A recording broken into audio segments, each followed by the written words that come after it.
Hello बच्चों, कैसे हो आप सब। तो आज हम थर्ड यूनिट जो हम मैग्नेटिज्म कर रहे हैं उसी को आगे बढ़ाते हुए जो नया टॉपिक पढ़ेंगे वो पढ़ेंगे magnetic field due to circular loop. Loop जिससे करंट पास हो रहा है उसकी वजह से मैग्नेटिक फील्ड निकालेंगे। तो सबसे पहले क्या है, इसके अंदर हमने क्या निकालना है, magnetic field due to current carrying loop. Current carrying loop की वजह से हमने क्या निकालना है, मैग्नेटिक फील्ड निकालना है। ठीक है, तो चलो निकालते हैं। तो सबसे पहले हम निकालेंगे magnetic field due to current carrying loop में लूप कंसीडर करते हैं हम, ये लूप है। अच्छा, मैग्नेटिक फील्ड भी निकालेंगे तो कहाँ निकालेंगे, एट सेंटर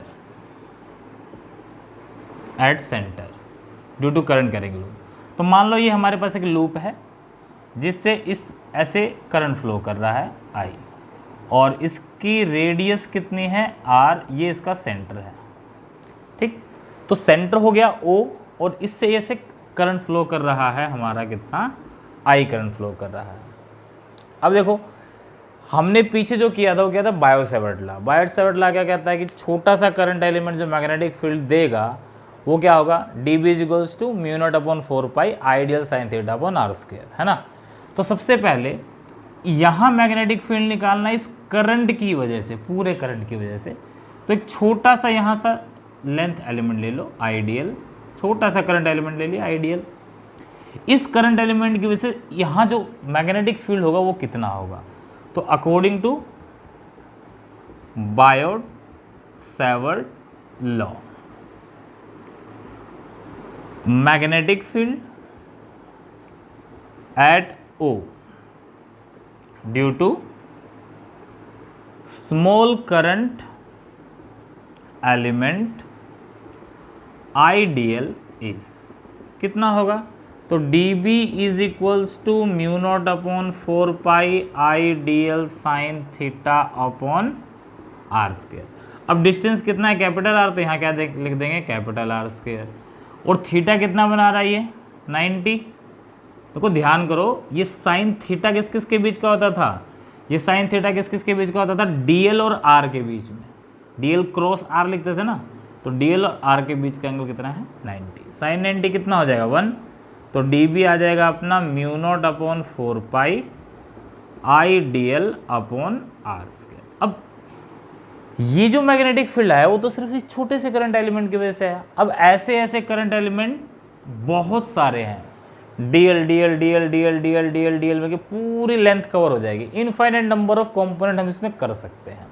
ठीक है, तो टोटल मैग्नेटिक फील्ड कैसे निकालेंगे, तो total magnetic field at O is, total के लिए इंटीग्रेशन कर दो, integration of dB and integration of mu not upon 4 pi IDL upon R square कर दो।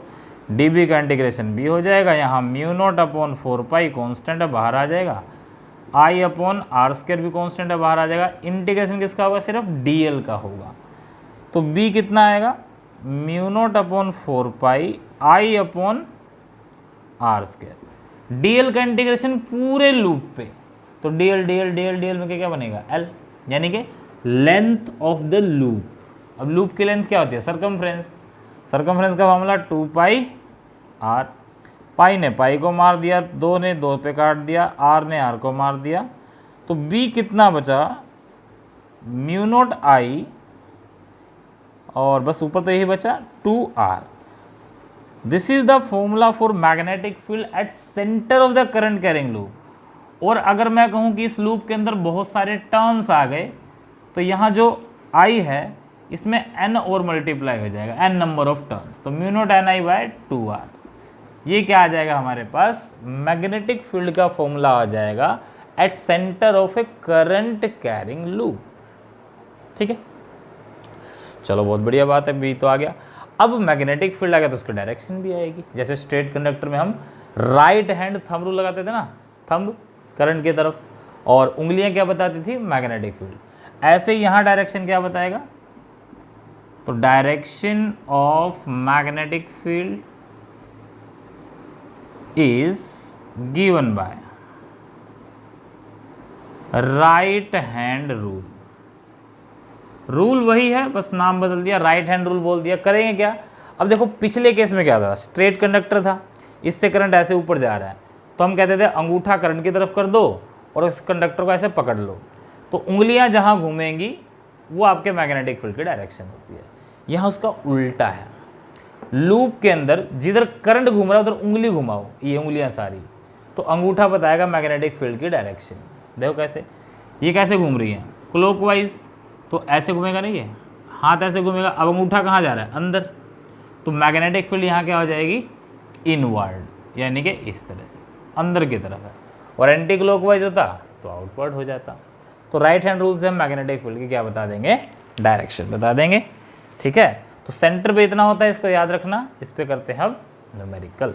देखो पॉज करके नोट कर लो इसको एक बार जल्दी से, या स्क्रीनशॉट भी ले सकते हो ताकि बाद में नोट कर सको। चलो, अब लूप से रिलेटेड क्वेश्चंस किस किस तरह के पूछे जा सकते हैं जरा हम इसमें देख लेते हैं। तो एक केस होता है बेटा magnetic field due two concentric circle.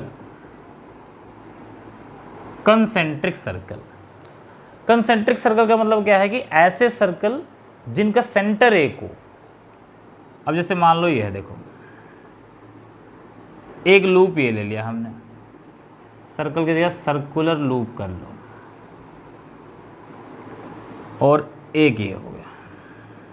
ऐसे दो लूप लिए हमने, दोनों का सेंटर सेम है O, एक की रेडियस R1 है, दूसरे की रेडियस R2। एक में से करंट फ्लो कर रहा है ऐसे, ये हो गया एंटी क्लॉकवाइज डायरेक्शन।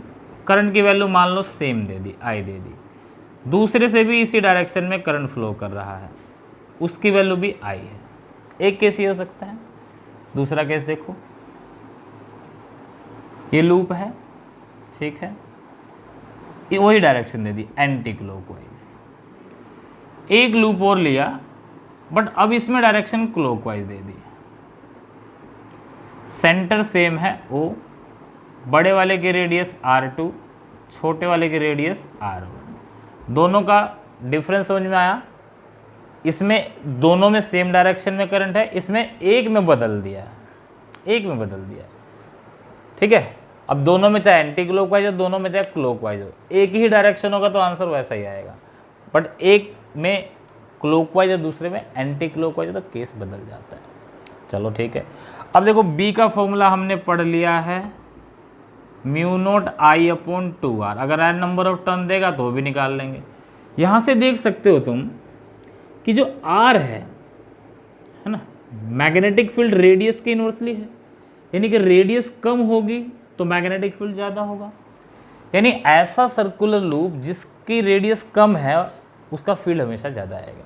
ठीक है, ये बात ध्यान रखना, ये कंसेप्ट यहाँ लगना है। चलो देखो, अब हमें निकालना इन दोनों लूप के, तीन भी हो सकते थे, हमने दो लिया, दोनों लूप की वजह से O पॉइंट पे कितना मैग्नेटिक फील्ड होगा ये हमने कैलकुलेट करके बताना है। चलो बताते हैं। अब देखो, पहले है R1 की वजह से ना, ये करंट है I। अब एक चीज़ तो तुम्हें पता लगी कि छोटे का फील्ड ज़्यादा होगा, बड़े का फील्ड कम होगा। अब दो लूप हैं तो दो फील्ड होंगे, और मैग्नेटिक फील्ड एक वेक्टर क्वांटिटी है, तो जो डायरेक्शन आएगी दोनों की उसको देखकर ऐड करना। दोनों अगर सेम डायरेक्शन में आ गए तो ऐड कर दो, अपोजिट में आ जाएंगे तो माइनस कर देंगे, और किसी एंगल पे होंगे तो पाइथागोरस यानी सॉरी पैरेललोग्राम लॉ लगा देंगे। तो देखो ये कैसा मोशन है? एंटी क्लॉकवाइज ना, ये एंटी क्लॉकवाइज है। तो एंटी क्लॉकवाइज में उंगली ऐसे जाएगी, अंगूठा कहाँ है? बाहर, तो इसकी वजह से मैग्नेटिक फील्ड बाहर। बड़े वाले में क्या है? एंटी क्लॉकवाइज, उसकी वजह से भी बाहर, यानी कि दोनों ही फील्ड बाहर हैं। तो जो नेट आएगा वो कितना आएगा? B1 plus B2। B1 कितना आएगा इस फॉर्मूले के according? Mu naught I upon 2R1। B2 कितना आ जाएगा? Mu naught I upon 2R2। क्या कॉमन आ जाएगा? तो mu naught I upon 2 common आ जाएगा, 1/r1 + 1/r2, ये आंसर आ जाएगा। और डायरेक्शन हो जाएगी इसकी कहाँ, आउटवर्ड, आउटवर्ड है तो डॉट, या यहाँ मैं लिख सकता हूँ n cap, where n cap is outward normal, यानी कि डायरेक्शन बाहर की तरफ है। ठीक है, ये सॉल्व हो गया। इस पे आ जाओ। अब यहाँ देखो, इसमें ये क्लॉकवाइज है अंदर वाला और बाहर वाला एंटी क्लॉकवाइज है, तो क्लॉकवाइज की वजह से फील्ड अंदर, एक फील्ड तो हो गया अंदर और दूसरा फील्ड हो गया बाहर। दो फील्ड है ना यहाँ पे, एक तो अंदर लग रहा है, दूसरा बाहर लग रहा है। क्लॉकवाइज वाला बाहर, सॉरी ये एंटी क्लॉकवाइज वाला बाहर लग रहा है, क्लॉकवाइज वाला अंदर। तो जो छोटा सर्कल है, छोटा सर्कुलर लूप है, इसका फील्ड ज़्यादा होगा, इसका फील्ड कम होगा। तो कहाँ लगेगा, अंदर, सॉरी क्लॉकवाइज वाला कहाँ लगेगा, अंदर, और एंटी क्लॉकवाइज वाला बाहर। तो ऑब्वियस सी बात है, छोटे में से बड़ा माइनस कर देंगे, यानी कि छोटे लूप के फील्ड में से बड़े का माइनस कर देंगे। तो छोटे वाले का फील्ड हो गया B1, उसमें से माइनस कर देंगे B2, क्योंकि B1 बड़ा है B2 से, और B1 की डायरेक्शन क्या है, अंदर, तो इसकी नेट डायरेक्शन भी कहाँ आएगी, अंदर की तरफ। तो B1 में आ जाएगा μ0I/2R1 μ0I/2R2, तो कॉमन आ जाएगा μ0I/2 और 1/R1 - 1/R2, और डायरेक्शन हो जाएगी क्रॉस, क्रॉस मत लिखो, यहाँ लिख दो n कैप। अब n कैप अगर आउटवर्ड नॉर्मल तो माइनस लगाना पड़ेगा। n कैप अगर मैं लिखता हूँ आउटवर्ड नॉर्मल है तो यहाँ क्या लग जाएगा, माइनस साइन, जो ये बताएगा कि आउटवर्ड नॉर्मल नहीं, इनवर्ड है डायरेक्शन, या फिर बाद में क्रॉस लगा के बता सकते हो कि ये डायरेक्शन इनवर्ड है। तो इस तरह से दो लूप जब कंसेंट्रिक है तो हम इसको सॉल्व कर सकते हैं। ठीक है, इसको एक बार स्क्रीनशॉट ले लो इसका, या पॉज करके नोट कर लो जल्दी से। इसी का एक तीसरा केस देखते हैं। चलो, कर लिया, बढ़े आगे। चलो,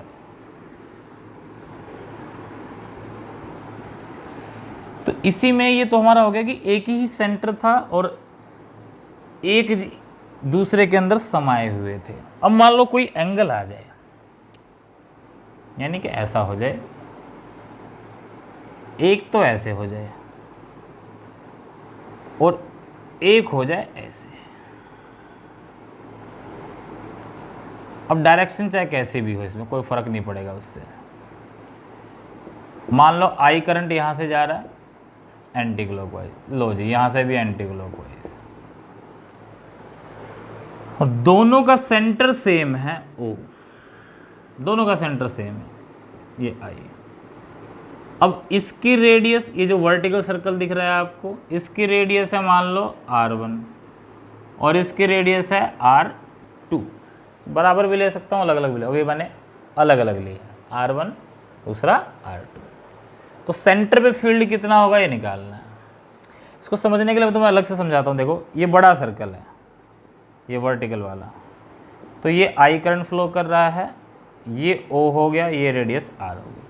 अब तुम खुद सोचो, एंटी क्लॉकवाइज है तो डायरेक्शन बाहर होगी, यानी कि इस फील्ड, इसका जो फील्ड आएगा वो बाहर आएगा।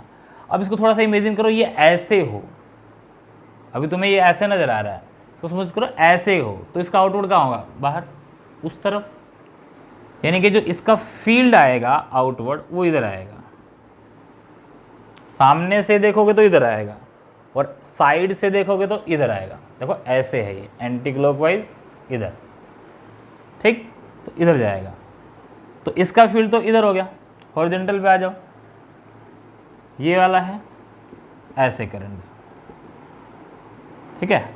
अब इसमें लगाओ, ये ऐसे जा रहा है ना, एंटी क्लॉक, ये भी तो बाहर है, तो हॉरिजॉन्टल का बाहर कहाँ होगा, ऊपर, यानी इसका फील्ड कहाँ होगा, ऊपर।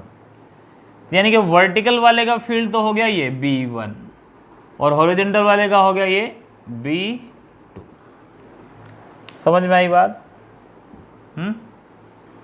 तो हमारे पास कितने फील्ड हो गए, दो। ये O मानो, इधर हो गया अपने पास B1, इधर हो गया अपने पास B2, दोनों का रिजल्टेंट पैरेललोग्राम लो B। तो B कितना होगा, b1 square plus b2 square plus 2b1 b2 cos 90।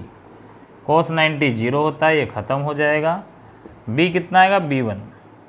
अब b1 कितना है mu not I by 2r1 plus mu not I by 2r2। इसका भी स्क्वायर आएगा और इसका भी स्क्वायर आएगा और इसका स्क्वायर रूट आएगा। म्यू नॉट आई अपॉन 2, इन सब का स्क्वायर आके स्क्वायर रूट कॉमन आके कैंसिल हो जाएगा, सिर्फ अंदर कितना रहेगा 1 by r1 square plus 1 by r2 square. तो ये आंसर आ जाएगा। और अगर मैं ये कहता कि r1 r2 इक्वल है तो b1 b2 भी क्या आ जाते इक्वल, तब b का आंसर क्या आता b1 square plus b2 square का अंडर रूट। अब b2 किसके बराबर है b1 के, तो b1 square plus b1 square, यानी कि फाइनल आंसर आता आपका √2b1। क्लियर होगी बात? देखो इसको ज़रा जल्दी से नोट करो फटाफट। देखो मैं स्क्रीन दिखाई दे रही है आपको, बिल्कुल दिखाई दे रही है। चलो नोट कर लिया। तो ये एक टाइप थी कि हम सेंटर पे कैसे निकाल सकते हैं। इसी की नेक्स्ट टाइप में हम पढ़ेंगे कि सेमी सर्कल हो या आर्क हो तो कैसे फील्ड निकालेंगे। तो अभी के लिए इतना ही करेंगे, नेक्स्ट करेंगे नेक्स्ट लेक्चर में। Thank you.